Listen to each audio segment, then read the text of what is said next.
මම අද සිට ඔබට වර්ඩ්ප්‍රෙස් පාඩම් මාලාවක් ගෙනනවා. මේ අලුතින් අරබන වර්ඩ්ප්‍රෙස් පාඩම් මාලාවට මම ඔබ සාදරයෙන් පිළිගන්නවා. ඔබ දන්නවා ඇති වර්ඩ්ප්‍රෙස් මගින් ක්‍රියාත්මක වන වෙබ්සයිට්ස් බ්ලොග්ස් මිලියන ගානක් තියෙනවා. ඒ වගේම වර්ඩ්ප්‍රෙස් කියන්නේ වෙබ් බාඩවි නිර්මාණය කිරීමට භාවිතා කරන ඉතාමත් ජනප්‍රියම ප්ලැට්ෆෝර්ම් එක. ඉතින් මම අරබන මේ පාඩම් මාලාව තුළින් කියා දෙනවා ඔබටම කියා වර්ඩ්ප්‍රෙස් මගින් වෙබ්සයිට් එකක් එම නැත්තම් බ්ලොග් එකක් සාදා ගන්න හැටි. ඉතින් ඔබට ඉදිරියේදී දැනගන්න පුළුවන් WordPress කියන්නේ මොකක්ද? WordPress install කරන්නේ කොහොමද? WordPress site එකක් manage කරන්නේ කොහොමද? අලුත් post එකක් create කරන්නේ කොහොමද? custom menu එකක් සාදා ගන්නවා. ඒ වගේම WordPress වල තියෙන settings and configurations මොනවාද? WordPress වලට theme එකක් install කරනවා. නැත්නම් plugins install කරන ආකාරය. වැදගත්ම වන plugins මොනවාද? ආදී ගොඩක් කරුණු ඉස්සරහට ඔබට දැනගන්නට පුළුවන්. WordPress මුලින් පටන් ගත්තේ blogging application එකක් විදියට. නමුත් අද වෙන විට ඒ ඉතා පුළුල් පරාසයක් විහිදලා content management system එකක් තත්ත්වයට දියුණු වෙලා තියෙනවා. WordPress මගින් ක්‍රියාත්මක වන වෙබ් අඩවි, ප්‍රසිද්ධ පුවත්පත්, online magazines, TV channels, social media websites, forums, business directories, booking system ආදී සෑම ක්ෂේත්‍රයකම පැතිරලා තියෙනවා. WordPress කියන්නේ මොකක්ද? සරලව කියනවා නම් ඔබට අවශ්‍ය දෙයක් අන්තර්ජාලය තුළ ප්‍රකාශ කිරීමට සරලව සහ පහසුවෙන් භාවිතා කළ හැකි ටූල් එකක්. මේ මගින් සිම්පල් බ්ලොග් එකක සිට ඉතාමත් සංකීර්ණ වෙබ්සයිට් එකක් දක්වා ඔබට සාදා ගන්න පුළුවන්. අද වෙනට WordPress කියන්නේ ලිමිට් එකක් නෑ. ඒ කියන්නේ කරන්න බැරි දෙයක් නෑ අද WordPress වලින්.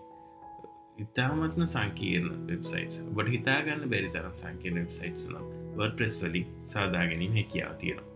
WordPress කියන්නේ free and open source. ඒ කියන්නේ මේ ඔබට නොමිලේ භාවිතා කරන්න පුළුවන්. ඒ වගේම ඔබට කෝඩ් එකක් ලැබෙනවා. ඔබට මේ කෝඩ් එක ඩෙවලොප් කරන්න පුළුවන්. WordPress වල ඉතිහාසය ගත්තොත් WordPress මුලින් පටන් ගත්තේ blogging application එකක් විදිහට 2003 වසරේ. මේ මුලින්ම නිකුත් වුණේ 2003 වසරේ මැයි මාස 27 වෙනිදා. මේ පටන් ගත්තේ මැට් මුලන් වෙබ් සහ මයික් ලිටල් කියන දෙදෙනා එකතු වෙලා. මේ තියෙන්නේ ඒ දෙදෙනාගේ ඡායාරූප.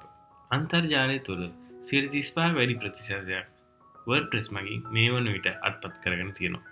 ඒ වගේම ලෝක ක්‍රියාත්මක වන CMS වල එහෙම නැත්නම් අපි content management system එක කියලා කියනවා. 62% ආසන්න ප්‍රතිශතයක් WordPress මගින් බල ගැනීම තියෙනවා.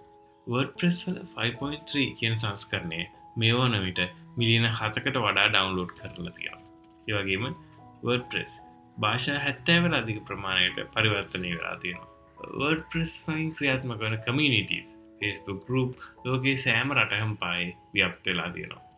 2019 වසර වන විට WordCamp 277ක් රටවල් 41ක් තුළ පවත්වලා තියෙනවා. WordCamp එකක් කියලා කියන්නේ WordPress පිළිබඳ උනන්දුවක් දක්වන පිරිස්. WordPress developersලා, WordPress plugin developersලා, theme designersලා, ඒ වගේම WordPress පිළිබඳ උනන්දුවක් දක්වන companies එක ස්ථානයකට එකතු වෙලා බොහෝ දුරට උදේ සිට සවස් වනතුරු පවත්වන හමුවකටයි. ශ්‍රී ලංකාව තුලත් 2017 වසරේ ප්‍රථම WordCamp එක පැවැත්වුණා. මේට විදේශ රටවල් වල WordPress සම්බන්ධ උනන්දුවක් දක්වන පිරිස්, ඒ වගේම ඉතාමත්ම ජනප්‍රිය plugin developersලා පවා පැමිණලා හිටියා. මේ තියෙන්නේ මේ ඡායාරූප කිහිපයක්.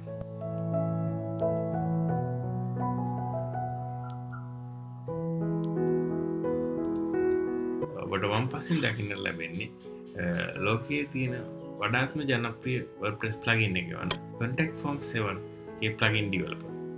අපි දැන් බලමු WordPress වලින් හදලා තියෙන වෙබ්සයිට්ස් කීපයක්. මේ තියෙන්නේ කැනඩාවේ තියෙන ප්‍රසිද්ධ යුනිවර්සිටි එක වෙබ්සයිට් එක.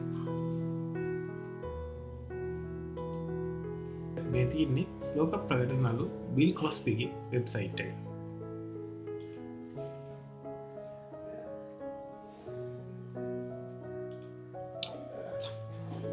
මේ තියෙන්නේ Vogue කියන ෆැෂන් මැගසින් වෙබ්සයිට් එක.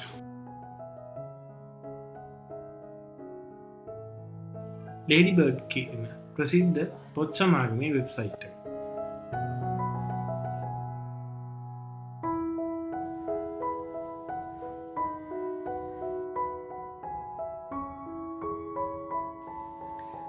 TechCrunch කියන ටෙක්නෝලොජි සම්බන්ධ නිවුස් තියෙන වෙබ්සයිට් එක.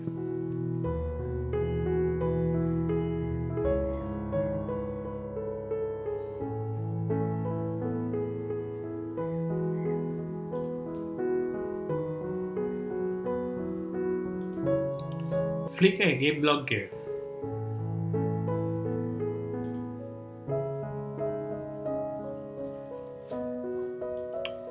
Bloomberg කියන ෆයිනෑන්ෂල් කම්පැනි එකේ වෙබ්සයිට් එකක්.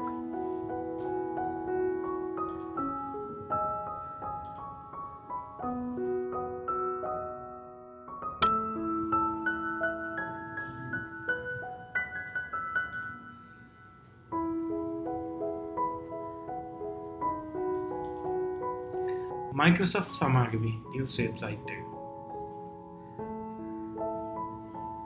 ඉතින් ඔයගොල්ලෝ දන්නවා ඉතාමත් ජනප්‍රිය වෙබ්සයිට් බොහොමයක් WordPress එකෙන් තමයි හදලා තියෙන්නේ. ඔයගොල්ලෝ තවත් මේ වගේ හදපු වෙබ්සයිට්ස් බලන්න ඕන නම් wordpress.org/showcase කියලා ගියොත් මෙන්න මේ තියෙන link එකෙන් තවත් වෙබ්සයිට්ස් කීපයක්ම බලා ගන්න හැකියාව තියෙනවා. ඉතින් WordPress ගැන ඉන්ටර්නෙට් එකේ හොයලා බලද්දී ඔයාලට ප්‍රධාන වශයෙන් වෙබ්සයිට්ස් දෙකක් හම්බ වෙනවා. එකක් wordpress.org අනිත් එක wordpress.com. ඉතින් මේ වෙබ්සයිට් දෙකෙන් මොකද්ද තෝරගන්නේ? මේ වෙබ්සයිට්ස් දෙකේ වෙනස මොකද්ද? WordPress කියන්නේ ඔයාට ඩවුන්ලෝඩ් කරලා ඔයාගේ වෙබ් සර්වර් එකේ භාවිතා කරන්න පුළුවන් ඇප්ලිකේෂන් එකක්. WordPress භාවිතා කිරීමට ඩොමේන් නේම් එකක් සහ වෙබ් සර්වර් එක ස්පේස් එකක් අවශ්‍ය වෙනවා. එහෙම නැත්නම් ඔයාගේ ලෝකල් මැෂින් එකේ ලෝකල් සර්වර් එකක WordPress යූස් කරන්න පුළුවන්. මේ සඳහා ඔයාට මුලින්ම WordPress ඩවුන්ලෝඩ් කරගන්න ඕන. WordPress ඩවුන්ලෝඩ් කරගන්න ඔයා wordpress.org කියන වෙබ්සයිට් එකට යන්න ඕන.